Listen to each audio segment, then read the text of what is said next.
Subway 300, presented by Labor Ready on Fox, is brought to you by MBNA, issuer of the official NASCAR credit card. Log on, MBNA.com.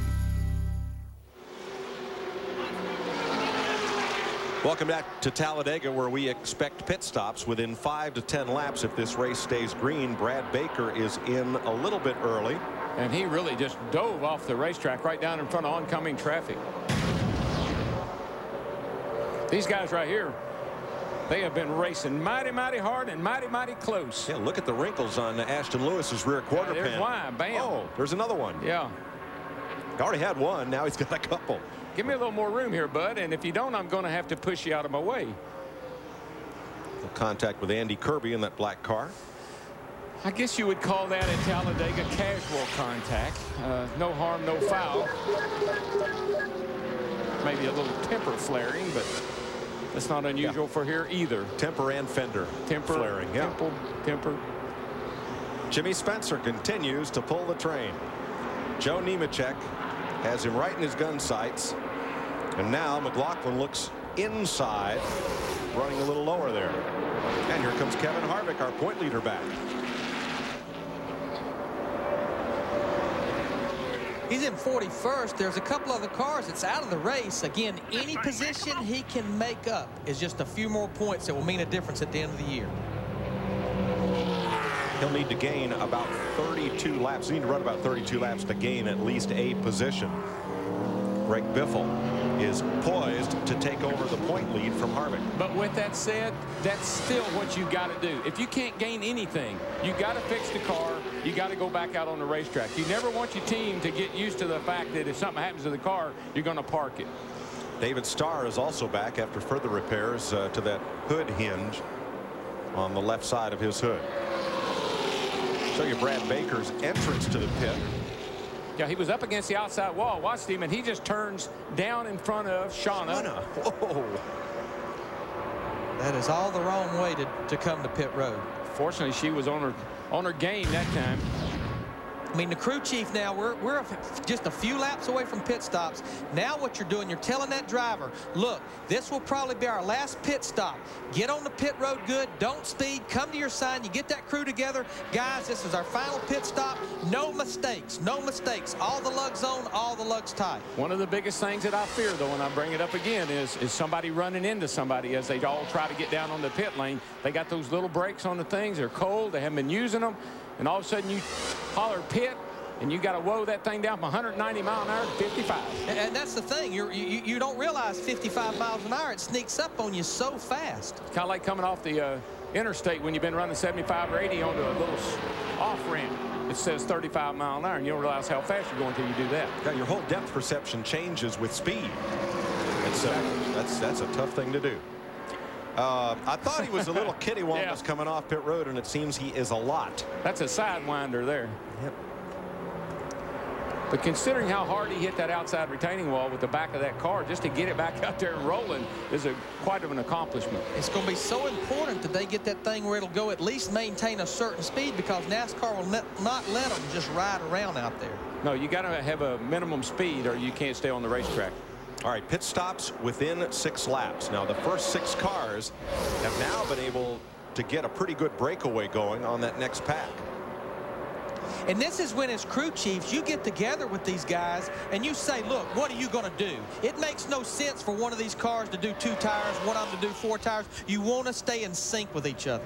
It's 3 seconds, Larry, from the first pack to the second pack here, with a lot of side-by-side racing still going on there. And I got to believe it's time to hit pit lane, boys. I mean, we're coming up on 75 laps, and I don't think these things can go much further. We could have the fastest Busch Series race ever. There's only been 1 caution flag today. Mark Martin won at Talladega with 1 caution in 1997, average speed 168.9, second only to the August 95 Michigan race. 169.5 is the record. 65 was slow down the back straightaway Bobby Gerhart. I believe he ran out of fuel over off of turn 2. I saw him slow way down and drop to the inside.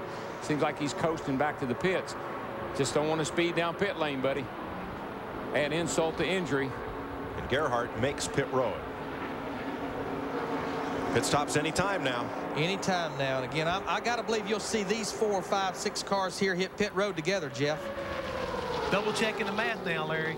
I see a lot of these guys stopped on like 26, lap 26 to make their pit stop. Fuel windows could have been as far as lap 55 laps, which would bring it to 81 laps. 81 laps. They could go. Gene, what do you got going on? Well, guys, it's just right side tires only for the 60 car of Greg Biffle, who, by the way, is not having any fun, he said over the radio. Even though he started 31st and he's now 8th and moving, but, you know, not swapping paint. He's not trying fuel, and he's on his way. Is Jimmy Spencer out of fuel? Well, you know what? Last week, I remember Bobby Hamilton say that car had a pickup problem at Nashville, and it ran out of gas at Nashville. Dick? They're not sure if he's out of fuel or not. Spencer just radioed to his crew. I'm not sure what's going on, but they just sprang into action as if, in fact, he was. They do think he is out of gas. Kevin Grubb's been in. Jimmy Johnson has been in. Jamie McMurray, Tim Fedowa, Shauna Robinson have all made pit stops. And if he's out of fuel, his motor's not running, and the only speedometer he has for pit road speed is a tachometer. The motor has to be running to maintain that. And you have to be so careful. But he did run out in a good place. I mean, he has made it back to pit road. But he's still going to lose a lot of time if, for fact, he is out of fuel. You hear the engine quiet as he comes to a stop. Dick? He did get the engine refired for a little bit, and coming down the pit road, Spencer told his crew that it is idling a little bit. It did fire, then it quit again. They've got the tires changed, but the engine is silent. Pouring the ether into the cockpit, into the cowl. It won't go. They're trying to push him. Mark Greeno is hollering, push him to the crew, and the crew has only got 3 men pushing. There's the 4th. Not quite enough speed. There, finally, Spencer gets going. The same thing happened to that car at Nashville last week. Ran out of fuel with Bobby Hamilton driving it. All our leaders on pit road, that's what you could not do, is have that kind of mistake. Nemechek leads them down. McLaughlin, Green, Purvis, all in. Steve. Mike McLaughlin's going to take right side tires. Crew chief Tim Shutt, Jay Gennari on the right sides. Let's go to Matt Yoakum. Steve, a 2-tire stop for the 87 car of Joe Nemechek. All they need is 1 full can and a quarter of fuel.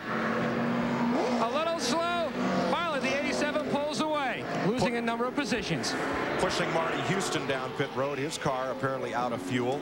Looked like Nemechek had a problem on the right front there. Something took a little bit longer than it should have. Tim Sauter in. Jason Keller completes his stop. Rich Bickle is in. That 2 car went by. He'll wear out his rear tires. He's running so sideways.